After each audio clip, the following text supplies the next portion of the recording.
Rádio Rio de Janeiro, a emissora da fraternidade, passa a apresentar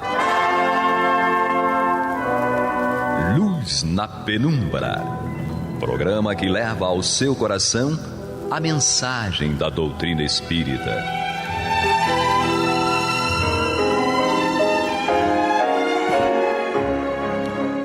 E com vocês, André Afonso Monteiro, para o estudo do livro A Gênese, da obra codificada por Allan Kardec. Alô, amigos ouvintes da Rádio Rio de Janeiro, amigos internautas, estamos aqui hoje dia 23 de fevereiro de 2023, com mais um programa Luz na Penumbra, em que estamos estudando o livro A Gênese, de Allan Kardec. Hoje, mais uma vez, aqui com a grata presença do nosso amigo José César, colaborando conosco nesse pensamento diante da Gênese, e eu, Carlos Alberto Ferreira, aqui junto com todos, fazendo e realizando esse programa. Então, vamos dar continuidade às predições do Evangelho, sinais precursores, que é o capítulo 17 da Gênese, mas vamos começar hoje o item 55. E eu vou ler o item 55 para continuarmos fazendo as nossas reflexões do programa anterior. E diz assim: deve-se observar que entre os antigos, os tremores de terra e o obscurecimento do sol eram símbolos obrigatórios de todos os acontecimentos e de todos os presságios sinistros. Nós os encontramos na morte de Jesus, na de César e em uma infinidade de circunstâncias da história do paganismo. Se esse fenômeno tivesse ocorrido tão frequentemente como se relata, parece impossível que os homens não tivessem conservado a lembrança deles pela tradição. Acresça-se aqui as estrelas que caem do céu, como para testemunhar às gerações futuras, mais esclarecidas, que isso se trata de uma ficção, uma vez que se sabe agora que as estrelas não podem cair.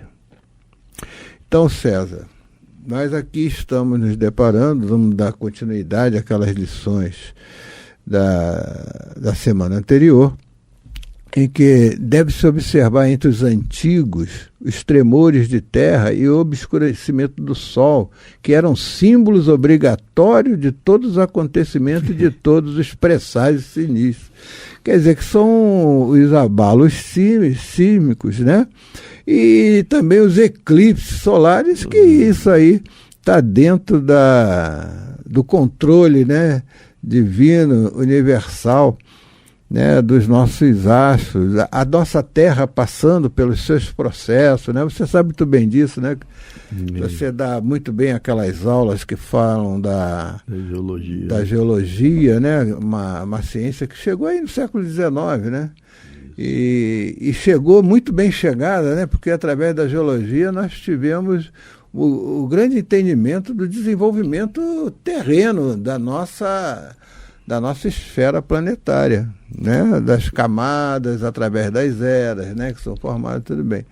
E aqueles abalos sísmicos, os tremores de terra, essas placas tectônicas que se reajustam de tempo em tempo, dentro de uma normalidade que vão acontecendo, os tsunamis, os vulcões,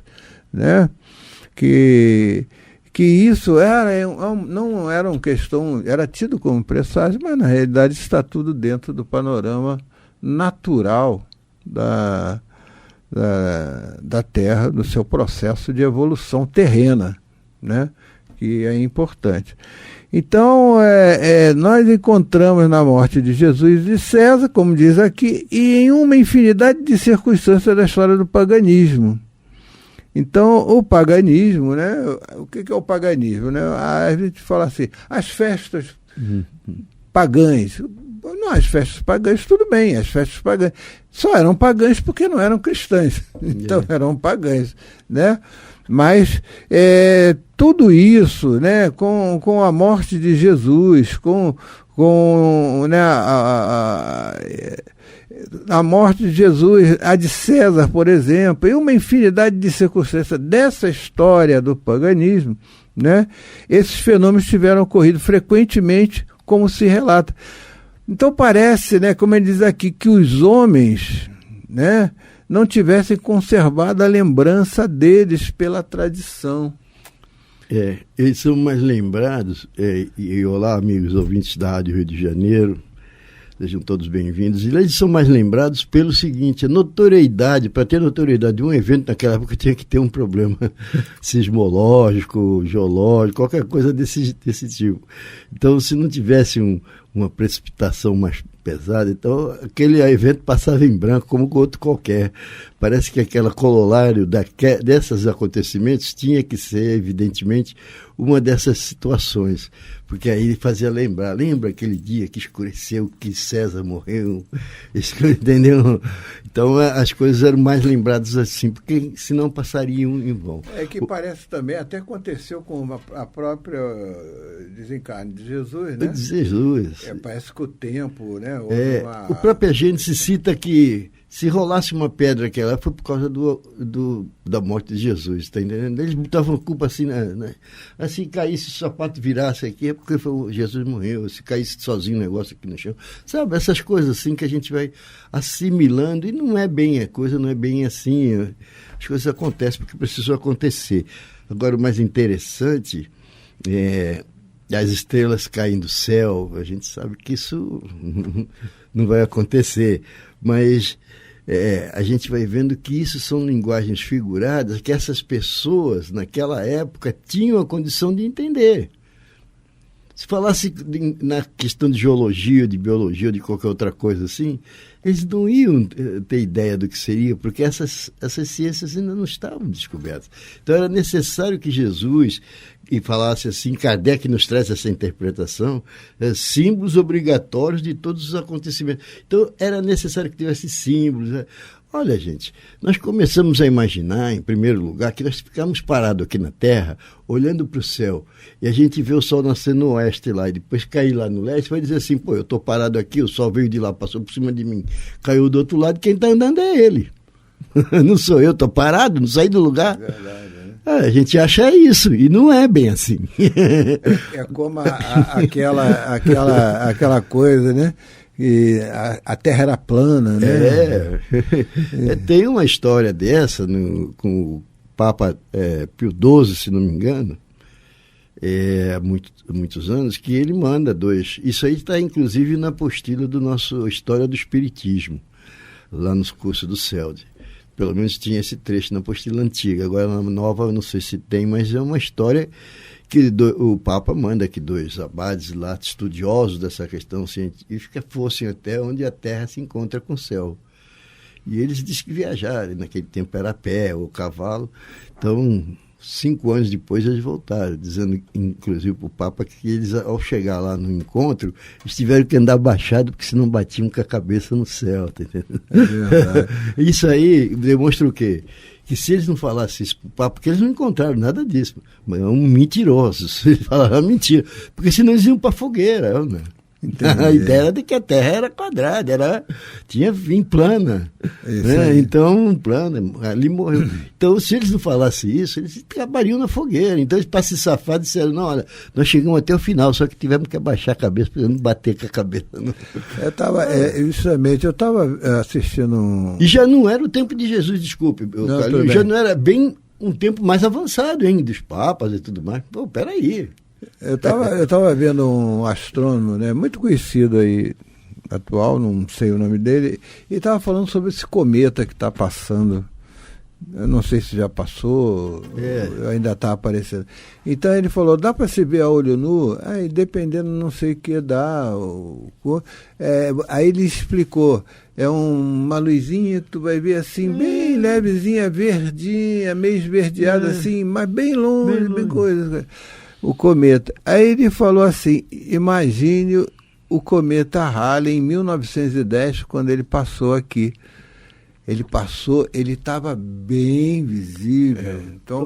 Então há muitas pessoas... Em termos de comparação, o Halley, ele tinha mais ou menos 1 metro de uma coisa passando no céu. Vamos dizer assim, aí você via aquele negócio imenso. Imenso? E estava longe, hein? Só que é o seguinte, isso foi em 1910. O meu avô contava para o meu pai que naquela época todo mundo se botou debaixo da cama. Teve suicídio. Suicídio. Teve suicídio, nego dizer que o mundo ia acabar, porque nós somos aqueles danados e não sei o quê. Isso não vai longe, Carlinhos. Esses dias teve um fenômeno interessante, que é o halo solar. Eu não sei se você sabe. É um arco-íris que se forma na volta do Sol. Na verdade, é um arco-íris. Aquilo é reflexo da luz solar com as nuvens pesadas, os cristais de gelo ficam mais perto, então eles refletem a luz ali. Caramba, rapaz. Não saiu que o pessoal lá no Rio Grande do Sul viu aquele negócio redondo de volta do Sol, disse que o mundo ia acabar. O Sol vai acabar. Quer dizer, hoje ainda se vê esse tipo de coisa, com os fenômenos naturais. Essa que é uma realidade. Mas é isso mesmo, então... E um negócio bonito daquele, não tinha motivo para dizer que o mundo ia acabar, fica colorido, vermelho, azul, fica assim, dependendo porque é tipo de um arco-íris. O arco-íris nosso é redondo. É que a gente não vê o fim do arco-íris, por quê? Porque ele é redondo. É redondo, é isso mesmo. Mas nós estamos aqui no programa Luz na Penumbra, né? Dando continuidade aos nossos estudos do livro A Gênese, de Allan Kardec. Então, sempre agradecendo a presença, amigo, dos nossos ouvintes e também dos nossos internautas que estão ligados através da rede social, com todos nós. Então, agradecendo e dando continuidade ao nosso estudo, que agora é a 56, né, ô César? Isso. Nós vamos continuar do capítulo 17, Predições do Evangelho, né? Sinais precursores. Vamos dar uma leitura aqui na 56 para comentarmos. Entretanto, sob essas alegorias ocultam-se grandes verdades. Inicialmente, e o aviso das calamidades de toda sorte que atingirão a humanidade e a dizimarão. Calamidades engendradas pela luta suprema entre o bem e o mal, entre a fé e a incredulidade, entre as ideias progressistas e as ideias retrógradas. Em segundo lugar, há a predição da difusão do Evangelho, restaurado na sua pureza primitiva, pois por toda a terra, depois o reinado do bem, que será o da paz e da fraternidade universal, derivado do código de moral evangélica, posto em prática por todos os povos. Este será verdadeiramente o reino de Jesus, pois ele presidirá a sua implantação, e os homens viverão sobre a égide da sua lei. Será o reino de felicidade, uma vez que, segundo suas palavras, depois dos dias de aflição, virão os dias de alegria. Então, aqui no nosso item 56, ele vai falar não só das calamidades, porque os nossos abalos sísmicos, né? Às vezes um tsunami que devastou, né? Tivemos lá na Turquia, na Síria, agora na depois Turquia, foi nas Filipinas. Mas nas Filipinas, né? Aquele tsunami, tá querendo lembrar? Então, ele só devasta essas vidas porque essas vidas estão na frente. Estão ali, muitas vezes, casas onde há uma enxurrada, casas que estão construídas em ribanceiras. Ou em cima de placas tectônicas, na emenda da placa. Uma das cientistas que estava analisando essa questão da Turquia e da Síria, ela estava dizendo que ali tem uma falha, inclusive apresenta a coisa fazendo assim, a Terra fazendo no momento em que aquela mexeu. Então a gente vê espalhar. espalha a flor da terra mesmo, viu? Aqui na nossa superfície mesmo. Então o satélite gravou aquele momento, que mexeu e a falha abriu e encostou de novo. Só aqueles 2 segundinhos ali, 10, 20 segundos, é o suficiente para derrubar um monte de prédio, porque aquilo mexeu com as estruturas, prédios não estavam, né? Muita gente ali, hoje já chega a 40 mil mortos. Isso. Naquele pedaço lá. Então você vê que são essas coisas que acontecem que poderiam ser evitadas, porque a gente sabe hoje que tem uma falha. Então, essa cientista, ela já está dizendo, viu, o Carlinhos e ouvintes, que na Califórnia vai acontecer a mesma coisa. Pela falha de Santo Andrés que tem ali. Que é aí ela diz assim, olha, se vai acontecer amanhã, eu não sei. Daqui a 100 anos, eu não sei, mas que vai acontecer, vai. Uma hora essa placa tectônica vai se mexer. Tem essa previsão. Agora, por que aquele povo mora lá? Eles sabem o pessoal que mora lá sabe que isso vai acontecer. E por que eles moram lá? Agora, pergunta, né, cara? Então ele relata agora também, não só esses naturais, claro, que muitas vezes abalam, dizimam vidas. Sim. Fomos provocados, né? É isso aí, mas também ele fala de uma destruição mais abusiva, né? Que são as calamidades por destruição do homem, provavelmente dito, né? Uma exploração da natureza, né? Uma exploração dos mananciais que nós temos. Nós somos muito mais ávidos de lucro, de resultados e tudo mais, do que, na verdade, preservar aquilo que Deus nos deu, né? Naturalmente, né? Então, você pega aí uma goiabeira, que eu tinha uma goiabeira em casa, todo ano eu colhia goiaba ali. Mas eu deixava ela lá, não cortava, né? O ano seguinte eu ia lá, pegava goiaba vermelha, bonita, grande. Então, todo ano eu pegava. Eu nunca mais esqueço, porque isso marcou minha infância. Porque eu tinha no meu quintal uma goiabeira, uma ameixeira, essas coisas todas, e eu nunca mais esqueci dessas frutas que eu pegava no quintal, que era de época, mas eram tratadas, eram deixadas ali para poder dar esses frutos. Agora, eu vou lá. Bom, passei aí, só de ano em ano eu recolho. Mas como eu passo 6 meses, 8 meses sem fazer, vou tirar essas árvores fora, colocar alguma coisa que me dê produção de todo dia. Aí eu já começo a destruir. Por quê? Porque eu não tenho a paciência de estar fazendo uma coisa para que dê de ano em ano. E não tenho paciência para fazer também uma solução racional para que eu possa ter todos os meses. Então é só eu crescer essa planta aqui um mês depois, outro mês depois, um mês depois, porque elas vão ter espaço, né? A gente vai fazendo com espaço de tempo o cálculo de quando ela vai poder dar esse mês, outro mês, outro mês. Elas vão dando o tempo inteiro, porque depende do tamanho e do tempo. Se elas forem regadas, se tiverem o calor necessário, elas vão dar fruto sempre. E aqui, ele numa continuação, ele diz assim, em segundo lugar, há a predição da difusão do Evangelho. Isso. Restaurado na sua pureza primitiva, ou seja, né, nós vamos ver o quê? O Espiritismo. O Espiritismo é o quê? É o Cristo redivivo. A aplicação do Evangelho. O Evangelho não tem Espiritismo. O cristianismo redivivo, né? Então, é restaurado na sua pureza primitiva por toda a terra. Depois, o reinado do bem. Isso. Que será o da paz e da fraternidade universal, derivado do código moral e evangélico, posto em prática por todos os povos, né? Interessante que ele também mostra, essa será verdadeiramente o reino de Jesus, aquele reino que ele falava que ele era rei, onde ele reinava, né? No coração dos homens, né? Ele encerra, você já reparou? Depois dos dias de aflição virão os dias de alegria.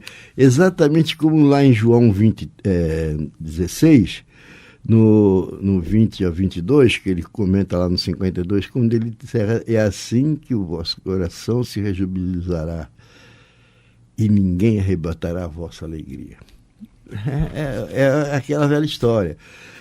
Eu tenho condições de analisar. A doutrina espírita é uma doutrina interessante, porque ela é uma doutrina de livre pensamento e de livre-arbítrio. Está entendendo? Então você está livre para pensar e tem o respeito de Deus pelo seu livre-arbítrio. Você segue o caminho que você quiser. Mas sabendo que o caminho que você seguir vai render frutos, seja ele bons ou maus, mas esses são seus. Porque a escolha é sua, foi sua. Aí ele deixa claro aqui, olha, tudo isso vai acontecer, essas coisas ruins vão acontecer, mas aquele que for fruto do bom caminho, for fruto do bom, aquele que levar a paz, aquele que levar a humildade, aquele que levar o amor no coração dos outros, esses vão ter alguma coisa de volta, cara. Esse dia para eles será dia de alegria, porque muitos irão chorar e tudo mais. Por quê? Porque vão pensar, ou seja, terão sua consciência vasculhada, né, por eles mesmos, e nós mesmos vamos dizer assim, caramba, aqui eu errei, vou ter mais clareza disso, eu errei aqui, errei ali e vou sofrer por esses erros. Já aqueles que plantaram aí o amor, a paz, a fraternidade, a caridade, a humildade, esses aí não tem o que sofrer, só tem o que se rejubilar. E aí é quando onde ele diz pra gente aqui, né, depois dos dias de aflição virão os dias de alegria. Essa alegria que tem, a verdadeira alegria, é aquela de que a gente tem a certeza de ter servido o Pai aqui na Terra, enquanto estivemos aqui, ou não é? Aí será o reino da felicidade, né? Isso aí. Trazido por ele. Essa é a grande alegria, né? De a gente um dia saber que a gente pode... Até porque nós nascemos com algum propósito, né, cara? E Deus tem um propósito para nós. Ele não colocou a gente aqui para... Só vai evoluir e depois ficar lá quietinho, está evoluído, fica aí guardadinho. Não, nós estamos aqui para evoluir, entender, não só ser participante da obra da criação, mas eu ser verdadeiramente um protagonista junto com o Pai. Ou seja, Jesus fez isso. Ele já entendia o pensamento e as vontades do Pai. Nós estamos aqui tentando, através dos seus atributos, chegar a um entendimento de Deus. Aí, qualquer coisa. Ele não, ele já entendia o pensamento e aplicava os pensamentos do Pai. Eu estou fazendo isso porque o meu Pai, que está no céu, assim o quer. Ele só fazia as coisas em nome do Pai. Então, por quê? Porque ele sabia ler e os pensamentos do Pai já sabia compreender e traduzi-los e aplicá-los. O que a gente ainda está aprendendo aqui, rastreando. Mas a gente chega lá, né, cara? Chega lá devagarzinho. O que nós buscamos é essa felicidade. É claro que muitos ainda não sabem como buscar a felicidade. Ainda temos uma visão de uma felicidade material. Enfim, aquela felicidade que ainda é muito fugidia, né? Eu sempre gosto de comentar, né, nos meus nossos estudos, né? Aquela, né? Eu estou feliz porque comprei meu celular novo, né? Aí no dia seguinte, né? Já tem um outro novo, 0 quilômetros, já fica não frustrado. Só já fizeram melhor, mas alguém pode levar o teu celular e você já está infeliz. Também. Você já está infeliz, né? Então, a felicidade que se fala é uma felicidade da alma, né? Aquela felicidade de você poder seguir, caminhar com ela, lado a lado. Como dizia Chico, né? Você está feliz, tá, mas isso passa. Né? Como a tristeza também passa. Né? Também passa. O mundo é de provas. Toda. Outra coisa, Carlos, Jesus foi muito ousado. Eu acho que Jesus foi muito ousado quando ele dizia que há muitas moradas na casa do Pai e a felicidade não é deste mundo. Ou seja, dando alusão a outros mundos que já existiam, né? Mundos habitados, como a gente diz hoje. Então, hoje a gente já tem... E Kardec vai mais longe, né? Os mundos habitados, fala sobre os mundos habitados, os vários mundos habitados. Quer dizer, são ousados esses reveladores, até porque isso aí vai nos trazendo a informação que hoje a gente vai batendo e com a ciência vai casando. Né? Você vê que há muitas moradas na casa de meu pai, ou seja, a felicidade não é deste mundo, é porque a gente vai encontrar a felicidade total, plena, em outro lugar qualquer, mas sempre com as leis de Deus sendo cumpridas pelas inteligências dos homens, né, cara? Com certeza. Bom, César, amigos, ouvintes, internautas, estamos finalizando mais um programa, Luz na Penumbra, onde nós estudamos o livro A Gênesis. Finalizamos o item do capítulo 17, Predições do Evangelho, os sinais precursores. Finalizamos o item 56, né? Então, fica para a próxima semana a continuação do nosso querido curso da Gênesis, né? Que será o item 57 para a próxima semana. Muito obrigado, muita paz a todos os corações. César, obrigado pela sua participação. E a todos os nossos amigos ouvintes, fiquem em paz, hoje e sempre. Até logo a todos. Você está ouvindo o programa Luz na Penumbra.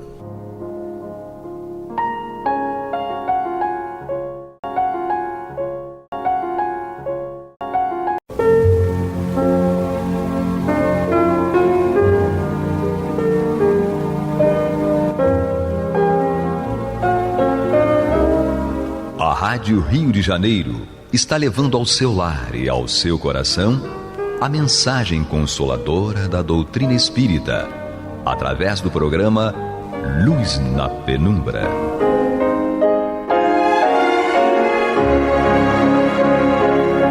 E agora com vocês, Nádia do Couto Vale, para comentar o céu e o inferno ou a justiça divina segundo o Espiritismo, da obra codificada por Allan Kardec.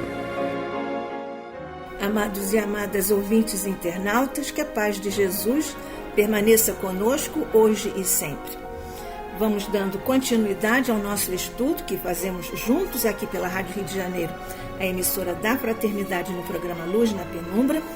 Nós vamos dar sequência, portanto, ao estudo desta obra.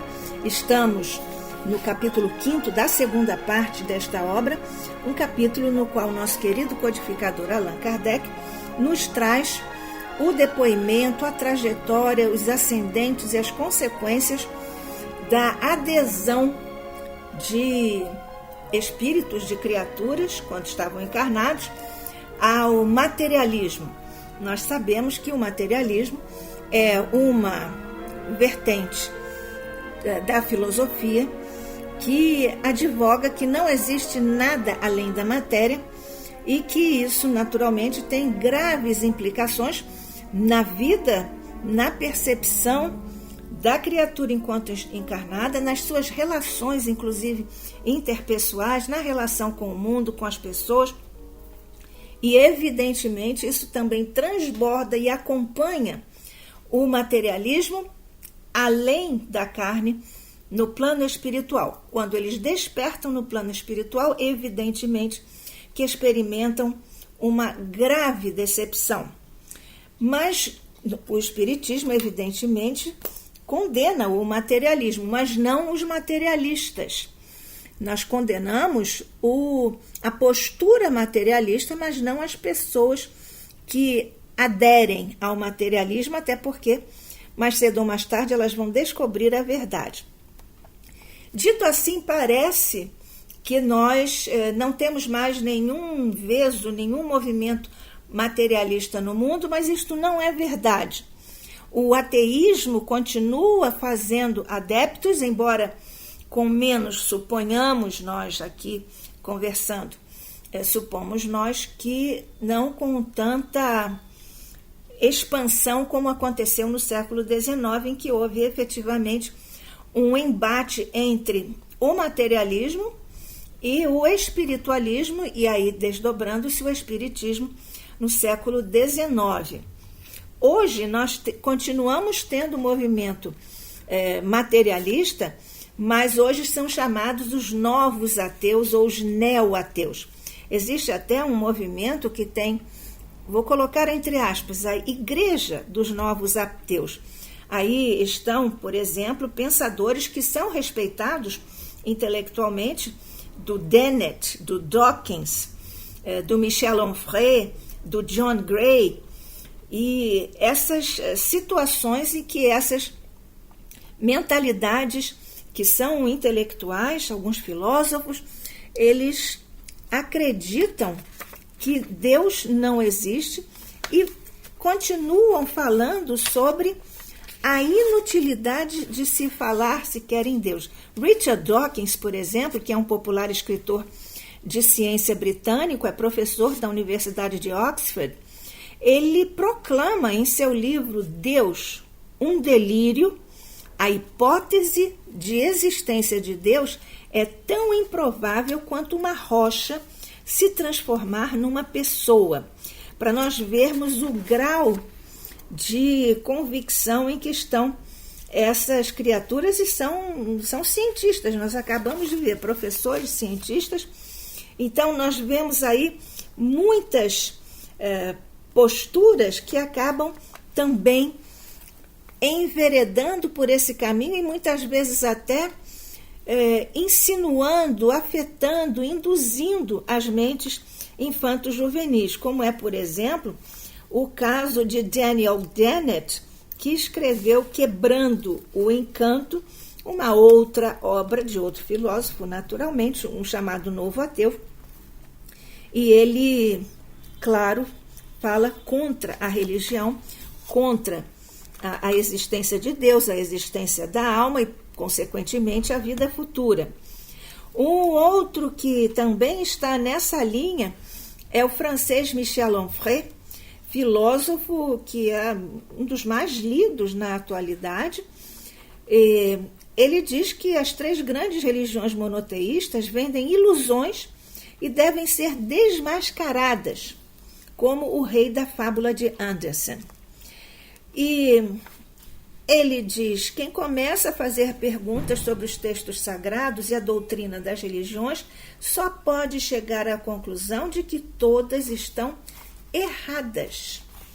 Essa é a opinião de um filósofo francês. E assim, subsequentemente, nós temos outros filósofos, professores, cientistas que advogam, defendem como podem, como julgam que está defendendo o ateísmo. Nós estamos estudando aqui na segunda parte, no capítulo 5º desta obra, O Céu e o Inferno, a Justiça Divina segundo o Espiritismo. Nós estamos justamente estudando o caso de um ateu. Nós já começamos e acompanhamos a trajetória do senhor MJ e sabemos que ele, lamentavelmente, se suicidou. Depois começou a descobrir no plano espiritual que não era feliz. O seu orgulho sofreu um golpe, porque ele disse que estava constrangido, mas estava tendo que admitir que tudo aquilo que ele dizia que não existia, existe. Ou pelo menos ele disse que existia para ele. Então era também um golpe para o seu orgulho.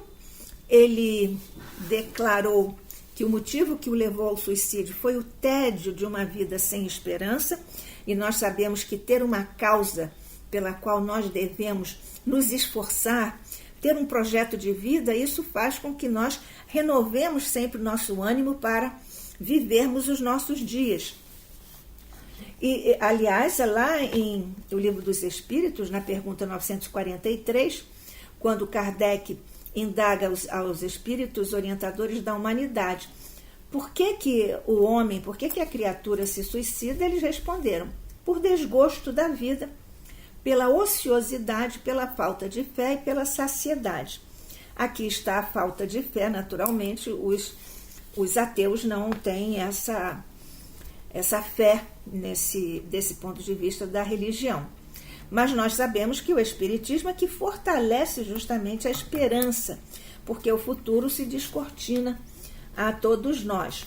E então, nós vemos que o nosso Kardec aqui nos traz várias linhas argumentativas a isso. Ele nos fala da enorme responsabilidade de todos os que se deixam entusiasmar por sofismas científicos e filosóficos a pretexto de uma falsa razão. É o que nós acabamos de ver com alguns desses autores, cientistas e filósofos nossos contemporâneos.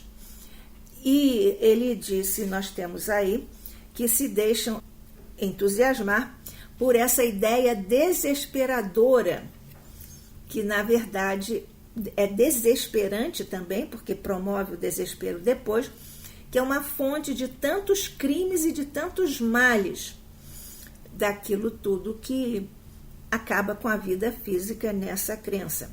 Então, essas pessoas são responsáveis pelos próprios erros, mas não só os erros deles ou delas, dessas pessoas, mas também por todos os males a que os mesmos os erros derem causa. Por isso nós aqui lembramos os escritores, os jornalistas, os filósofos, os professores, que acabam inoculando esse vírus negativo do materialismo nas mentes infanto-juvenis. Ele foi evocado e depois declarou à mesa mediúnica que o suicídio não adiantou de coisa alguma para ele. Ele disse que não era feliz e ainda indagou de volta como resposta à pergunta que lhe foi feita à mesa mediúnica. Ele respondeu: mas por que não existe o nada? Nós lembramos que em Livro dos Espíritos 958 é o número da pergunta e da resposta em que os espíritos orientadores da humanidade nos dizem que o nada não existe. Eles dizem assim: o homem tem horror instintivo ao nada, porque o nada não existe. Ele declarou que sofria constrangimentos porque tinha que acreditar, ou tinha que passar a acreditar, em tudo quanto ele negava. E ele próprio diz: meu espírito está como num braseiro, horrivelmente atormentado. Ele declara que adquiriu as ideias materialistas em encarnação anterior, na qual ele fora mal. E por isso ele diz que ele próprio se condenou a que na encarnação seguinte ele tivesse que enfrentar os tormentos da incerteza. E assim foi que ele se suicidou. Kardec comenta a resposta a esse quadro do espírito, e ele diz que muitas vezes até nós nos perguntamos como é que pode ainda haver materialistas se eles passaram pelo mundo espiritual. Nós sabemos que Platão é que nos garantiu que nós observamos tudo no plano espiritual e depois comparecemos aqui na reencarnação para darmos, então, sequência ao nosso processo evolutivo, ao nosso projeto evolutivo, mas em função de muitas coisas que nós observamos no plano espiritual e depois, reencarnados, nós reproduzimos aquilo que contemplamos no mundo das ideias, como ele chama o plano espiritual. Platão, chama o plano espiritual. Então, eles deveriam ter intuição desse mundo espiritual. Inclusive, a resposta 959 à pergunta de Kardec: de onde nasce para o homem o sentimento instintivo da vida futura? Os espíritos superiores respondem ao nosso querido Kardec: já temos dito antes de encarnar, o espírito conhecia todas essas coisas e a alma conserva vaga lembrança do que sabe e do que viu no estado espiritual. Isto aqui é Platão puro. Ora, é precisamente essa intuição que é recusada a alguns espíritos, como o espírito desse senhor aqui, o ateu MJ. Ora, é precisamente essa intuição que é recusada a alguns espíritos que, conservando o orgulho, não se arrependeram das suas faltas. E para esses, a prova consiste exatamente na aquisição, durante a vida corporal e à custa do próprio raciocínio, da prova da existência de Deus e da vida futura. Muitas vezes, continua Kardec, muitas vezes, porém, a presunção de nada admitir acima de si os empolga e absorve. Assim, sofrem eles a pena até que, dominado o orgulho, se rendem à evidência. O senhor MJ também disse que, ao se afogar, a forma como ele se suicidou, que ao se afogar ele não tinha ideia das consequências, no momento não fez nenhuma reflexão a respeito do que aconteceria, ele achava que não aconteceria nada. Ele disse: tudo era o nada para mim. Depois é que vi que, tendo cumprido toda a sentença, teria de sofrer mais ainda. A sentença porque ele, quando recebeu aquela digamos assim, aquele exercício, aquela prova de descobrir por si mesmo, pelo raciocínio, na encarnação seguinte, a ideia de Deus, da imortalidade da alma e tudo mais. E ele disse que então estava convencido da existência de Deus, da alma e da vida futura. Mas ele próprio confessa: tudo isso muito me atormenta. E ainda acrescentou que não tornou a ver o irmão. Aqui há uma questão bastante interessante desse ponto de vista. Ele diz: para que nós iríamos confundir os nossos desesperos, dele e do irmão? Exila-se a gente na desgraça e na ventura se reúne, eis o que é. Então, estavam exilados, separados, e ele pede que não atraia o irmão para junto dele, porque não o merece. Estamos falando aqui do diálogo dele à mesa mediúnica. Ele diz que se opõe a esse convite para a presença do irmão junto dele, porque ele diz que o irmão também não é feliz. Então, indagado a esse respeito, ele diz: só mais tarde, quem sabe, poderá ser então atraído o irmão dele. Não obstante, nós vemos então que foi evocado o irmão do senhor MJ. Então, o irmão não se suicidou, mas também professava as mesmas teorias materialistas, que também era infeliz, porém mais calmo e com a escrita clara e legível. Nós lembramos que quando o senhor MJ começou a escrever, ele estava muito abalado, muito desequilibrado, a letra era praticamente inelegível, feito uns garranchões e tudo, e ele depois até quebrou o lápis e rasgou o papel, mas o irmão já se apresentou de outra maneira, até porque ele não se tinha suicidado. Materialista, mas não se suicidara. E diz na evocação que deseja ser útil o quadro que ele viveu, o quadro de seus sofrimentos. Persuadindo-nos, diz o irmão do suicida, persuadindo-nos da realidade de uma outra existência na qual espiam-se faltas em função da incredulidade. Aqui nós vemos que ele era incrédulo, ele simplesmente não acreditava em Deus, mas também não se suicidou. Então, nós vemos também que esses sofrimentos que vivem os materialistas são obstáculos fluídicos, porque a vontade deles sobre o perispírito acaba fazendo com que fluidos ambientes acabem, na verdade, influenciando o seu mundo íntimo. E nesse momento aqui nós estamos juntos, eu, Nádia do Couto Vale, e você, amigo, amiga, ouvinte, internauta, estudando aqui o Céu e o Inferno, a Justiça Divina segundo o Espiritismo, pela Rádio Rio de Janeiro, a emissora da Fraternidade. E então, por falar em fraternidade, está aqui a mesa mediúnica, o irmão materialista do senhor MJ, que era também materialista, mas suicida. E estamos vendo já aqui a diferença que há entre a realidade dos dois espíritos no plano espiritual. E nós vemos então que, na verdade, no plano espiritual, nós vemos que os espíritos estão lá, mas, voltando à questão dos dois irmãos, o irmão materialista não suicida diz que ele e o irmão suicida não se veem reciprocamente. Então ele diz: ele me foge.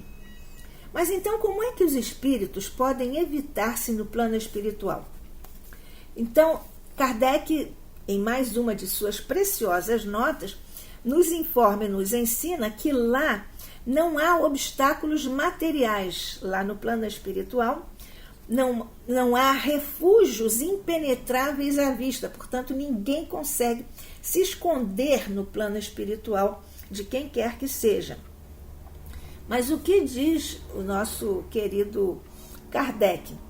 diz que há obstáculos fluídicos que os espíritos, na verdade, entendem ou percebem ou sentem pela densidade também do seu próprio ambiente, na verdade, espiritual. São os obstáculos fluídicos que atuam sobre o espírito. Então, porque lá tudo está de acordo com a natureza fluídica dos seres que habitam o plano espiritual. Então, só os espíritos superiores têm percepções indefinidas, na verdade, contrapondo-se aos espíritos infelizes, inferiores, que têm percepções limitadas. As percepções dos espíritos superiores são indefinidas e ilimitadas, e a dos inferiores, evidentemente, são percepções limitadas e, consequentemente, para eles há obstáculos fluídicos que funcionam como obstáculos materiais, equivalem-se a obstáculos materiais. Mas nesse quadro, qual é o papel da vontade? É uma força, nós sabemos que a vontade é uma força fundamental da mente, e ela faculta que espíritos não sejam vistos por seus semelhantes. Mas como é que isso se dá? A vontade, na verdade, atua sobre o envoltório perispiritual e sobre os fluidos ambientes. Portanto, a vontade tem essa capacidade de atuar sobre as coisas, sobre as pessoas, portanto, sobre o envoltório perispiritual e sobre os fluidos ambientes. A providência divina concede ou nega essa faculdade ou essa possibilidade da atuação da vontade sobre esses níveis de existência, essas coisas, essa faculdade segundo as disposições morais. É por isso que a providência concede ou nega essa faculdade, ou seja, de atuar sobre o envoltório perispiritual, etc., segundo ou de acordo com as disposições morais do espírito. Isto, naturalmente, conforme as circunstâncias. E, portanto, conforme as circunstâncias, isso se dará como um castigo ou como uma recompensa. Neste caso, a situação do espírito não suicida está se revelando mais calmo do que o irmão suicida. E nós estamos perfeitamente entendendo isso. Mas ele, o não suicida, também sofre. E ele diz: não sofreis aí na terra, no vosso orgulho, no vosso amor próprio, quando obrigados a reconhecer os vossos erros? É exatamente disso que ele está falando. E diz ainda: se nós nos revoltamos com a ideia de nos humilharmos a quem nos demonstre o nosso erro, imaginemos como deve sofrer o espírito que durante toda a sua vida julgou que nada existia além dele, e sobre todos prevalecia sempre a sua razão. Então nós vemos aqui também uma espécie de orgulho de a pessoa se julgar a referência no mundo. E de repente, continua aqui o nosso raciocínio a respeito da situação desse espírito materialista no plano espiritual, o não suicida, irmão do suicida. De repente, diz o não suicida, está em face da verdade, porque ele diz: como que pode o espírito que durante toda a vida julgou que o nada existia, que nada existia além dele, então sobre todos prevalecia sempre a sua própria razão, e de repente ele está em face da verdade. Então ele se sente aniquilado, humilhado, e além disso ele tem também o remorso. O remorso de por tanto tempo ter esquecido, digamos assim, esquecido, a palavra do próprio Allan Kardec, a existência de um Deus tão bom e indulgente. Por que Kardec aqui diz que o espírito teria esquecido? Porque A lei de Deus está inscrita na nossa consciência. 621 é o número da pergunta e da resposta em O Livro dos Espíritos. Onde está escrita a lei de Deus? Na consciência. E ele esqueceu disso exatamente porque toda vez que nós retornamos ao plano espiritual, nós temos oportunidade de estar diante da verdade, portanto, diante da realidade de que a vida continua e de que o nada não existe. Essa é a razão pela qual Kardec disse que, por tanto tempo, o espírito estava esquecido, entre aspas, da existência de um Deus, a existência de Deus, e de um Deus tão bom e tão indulgente para com ele, e nós acrescentamos, para com todos nós. E é nessa emoção de sabermos que nosso Pai está sempre junto de nós, que trabalha sempre para o nosso bem, que nos orienta, nos acompanha, nos protege em toda parte, em todos os momentos, que nós aqui juntos, agradecendo ao Deus nosso Pai, a vida, a encarnação, o Espiritismo, o Evangelho de Jesus, que nos ensinam toda a sua lei, que nós aqui, nessa emoção deste momento, ao agradecermos a Deus, a Jesus, a Maria, aos nossos anjos da guarda, aos nossos amigos espirituais, a bênção da vida. Que a paz de Jesus permaneça conosco hoje e sempre. Que assim seja.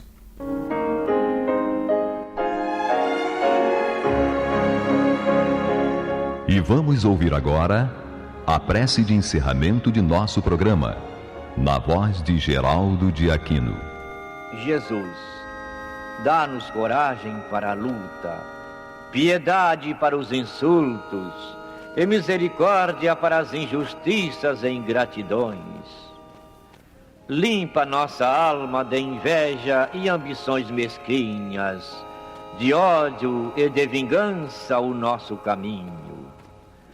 E que dentro em pouco, ao recolher-nos de novo ao calor do nosso leito, para que o sono nos dê a paz e o esquecimento das tristezas humanas, possamos sentir, Senhor, no mais íntimo de nosso ser, a doçura indefinível do Teu amor e a grandeza incomparável da Tua divina presença. Que assim seja.